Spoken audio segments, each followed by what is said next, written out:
جی لوگوں نے نہیں دینا ویسے میں آ جاؤں باہر آ جاؤں نصیر ادھر سے جاؤ یار، نصیر ادھر میں کدھر آ جاؤں؟ ادھر آ جاؤں جہاں آپ کہیں گے ادھر آ جاؤں گا تھوڑا سا ادھر رستہ تھوڑا سا یار کیمرہ مین آگے آ جائے، پہلے کیمرہ مین آ جائے، کیمرہ مین رکے۔ اچھا ریڈی جی 1 2 3 مفتی صاحب بتائیے، میاں صاحب کے ساتھ آپ کی کافی لمبی چوڑی بات چیت ہوئی ہے، تو کیا کچھ ڈسکس ہوا یار؟ لوگوں نیچے کریں گے پلیز۔ جی میاں صاحب کے ساتھ بڑے عرصے بعد ملاقات ہوئی ہے،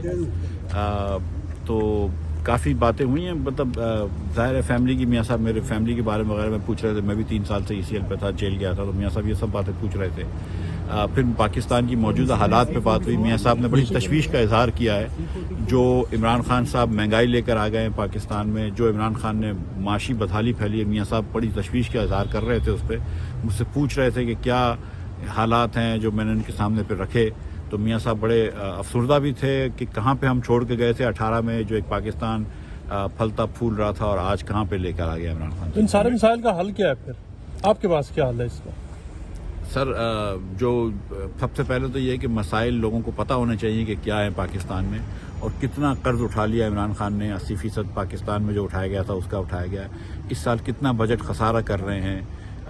کتنی مہنگائی آ گئی ہے، اور یہ جب چیزیں کی بات سمجھ میں آتی ہے تو پھر آپ کو اس میں کچھ نہ کچھ حکومت کو بیلٹ ٹائٹنگ کرنا ہوگا۔ میاں صاحب نے مجھے ابھی بھی ہدایت دی ہے کہ آپ نے عوام کے اوپر کوئی بوجھ نہیں ڈالنا، تو انشاءاللہ عوام کے اوپر بوجھ ڈالے بغیر جس خوش اسلوبی سے ہم کر سکیں گے IMF سے اگریمنٹ کریں گے، اور انشاءاللہ پاکستان کو آگے لے گئے۔ مرتا صاحب یہ جو معاملات چل رہے ہیں اس وقت دونوں پہ آؤں گا جی، اس میں جو معاملات اس وقت چل رہے ہیں، کیا آپ سمجھتے ہیں کہ جو اتحادی حکومت ہے وہ اس پہ ان کی پہلا جو پریفرنس ہے وہ معیشت کے حوالے سے جو معاملات اس کو قابو پانا ہے، وغیرہ معاملات آپ کے لیے بہتر نہیں ہوں گے؟ بالکل، سب سے پہلا جو وہ ہے، دیکھیں سچی بات ہے کہ ہمارا اس وقت جو ہمارا بڑا رہنے کا جو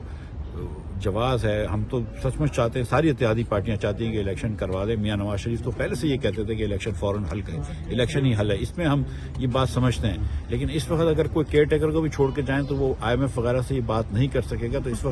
وقت ملک کو اس حالات میں نہیں چھوڑ کے جا سکتے، تو فی الفور انشاءاللہ کچھ کوشش کریں گے کہ پٹری پہ لے آئیں۔ اپنے قرض لیا بہت زیادہ، تو کیا اس کے لیے حل کے لیے بھی مزید قرض لیں گے؟ آپ کیا کریں گے؟ IMF کے پاس دوبارہ جا رہے ہیں، سبسڈی ختم کریں گے تو بہت زیادہ مہنگائی ہو جائے گی، پھر پیٹرول۔ سر ایک سوال کا جی جواب تو